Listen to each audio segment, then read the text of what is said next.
you feeling down, sad, or depressed? Feeling unwanted, unloved, or alone? If any of those resonate with you, I want this video to be a reminder to you that you are not alone. There are millions of people out there today who could relate and who are there to support you. And it's important when we're feeling those ways, no matter how difficult it is, to reach out to other people. And so today's video, we're going to talk just briefly about the importance of community, the aspects of connecting with other people that are really important and I think crucial in our mental health. If you're feeling unwanted, unloved, and alone, I think you'll find that a vast majority of people these days are feeling that way. And I was talking with some friends the other day as to whether or not that has anything to do with social media or the digital age and people not connecting in groups as much anymore. And if that's the case for you, if you're in the mindset of like, I'm going to go to work and then when I come home, I'm going to watch TV or just get on my phone, and that's 5-6 days a week for you and you don't have a lot of social connections, let this be a reminder to you to get a hobby, right? To get a community of people, to get out there. And I know how hard that is. I know how hard it can be. But these things exist and they're out there established waiting for you right now. And the people who engage in those things, they're thriving. They're doing well. And there's also a number of people who they found those things because they weren't doing well. And so you'll be in good company. Now, when you go to join a new community, unless it's a 12-step recovery group or a mental health support group, you're probably not going to have a lot of room to talk about your emotional distress. And I want to just caution also that it's probably not the best to go and maybe get involved in like a recreational sport and start talking about all of your emotional distress. I would caution against that, but you don't have to talk about your emotional distress because being around groups of people are going to help with that immensely, and there'll be so many other things to talk about. And part of the benefit of getting out into a community is to get your mind off of the distress. And I can't stress that enough. We live in a day and age where I think because this information is so accessible on the internet and in books and anywhere that you look, you can find information on mental health. Everybody talks about it all the time. And as a therapist, what I would like to stress is that sometimes we need spaces where we don't have to talk about it. We can just be. And how important that is to just be with other people.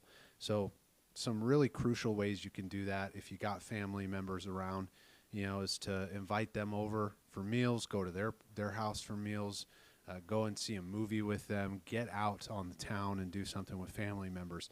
If you don't have family members around, or maybe you don't want to spend time with them, is to find a hobby that you're really interested in and Google what community aspects are available to you in your area.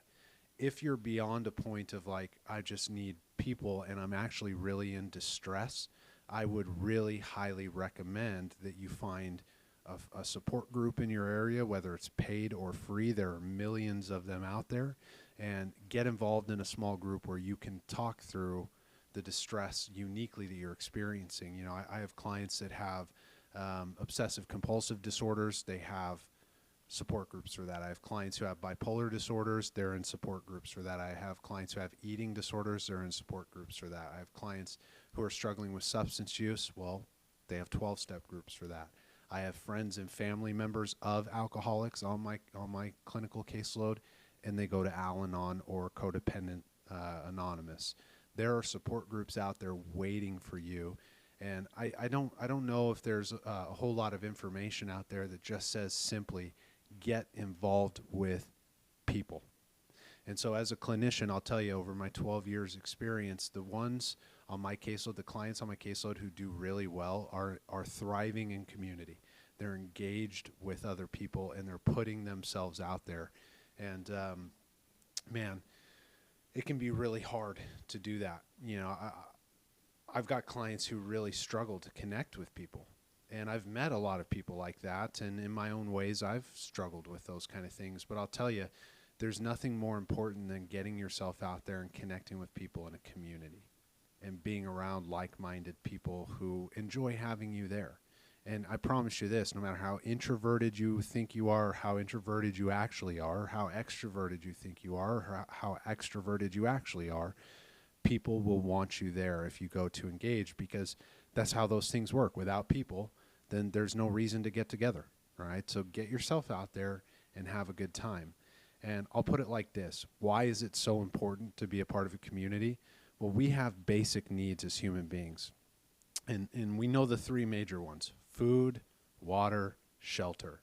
If you've got those three met, which I'm assuming you do because you're watching a YouTube video of a therapist, and I would imagine you're probably not doing that with an uncharged phone living on the street, right? So you've got your basic needs met. So once our basic needs are met, we transition into emotional needs.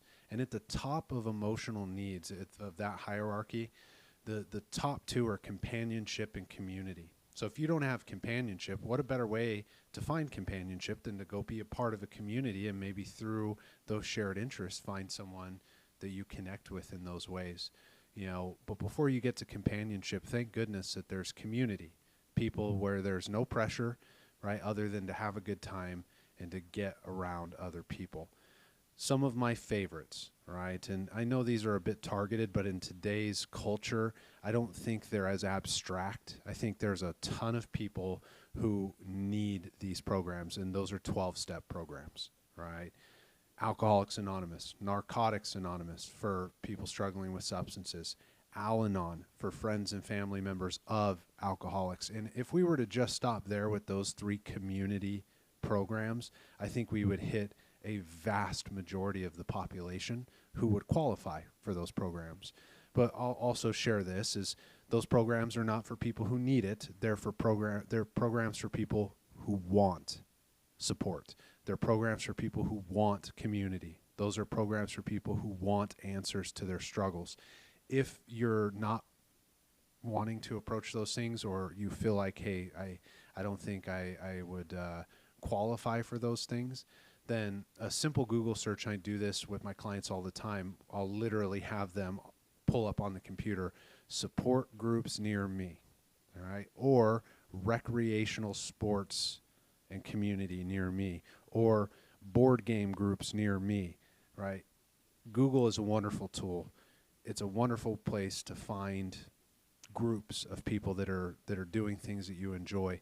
And, that's back in the day, that's how I found my first board game group. I'm a huge fan of board games. My recreation room behind me has just a closet full of board games. And I found my first group on Google, and phenomenal people, wonderful friends. And we had a great time for years doing those things. And then, I found my next board game groups through other support groups. But the point being, connect with people, and I think you're going to find that you feel better by getting yourself out there. So to recap from the beginning, if you're just going to work, coming home, and you're spending time only with your spouse, or only with your significant other, or only with the family members you live with, or you live alone and you're just spending time on your own, that is a huge factor as to why you might be feeling distress. It's not the only factor, but it's one worth talking about. So if you're lacking community, let this be a message, hopefully, that encourages you to get out there and connect with people. And as always, if you're struggling with your mental health, emotional well-being, or you feel like you're in distress, reach out. Reach out for therapy. Go online and find a therapist in your area.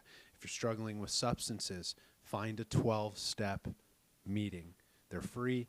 They'll help you find sobriety and long-term recovery. If you're a friend or family member of someone who struggles with substances, check out Al-Anon. It's a program for friends and family members of alcoholics, and it'll help you gain the answers and information you're looking for as to how to take care of yourself. So those are my thoughts. I'd love to hear more of your thoughts in the comments about community and how you're out there connecting, and maybe share some resources with people so that they can connect too. Other than that, that's all I got. Take care.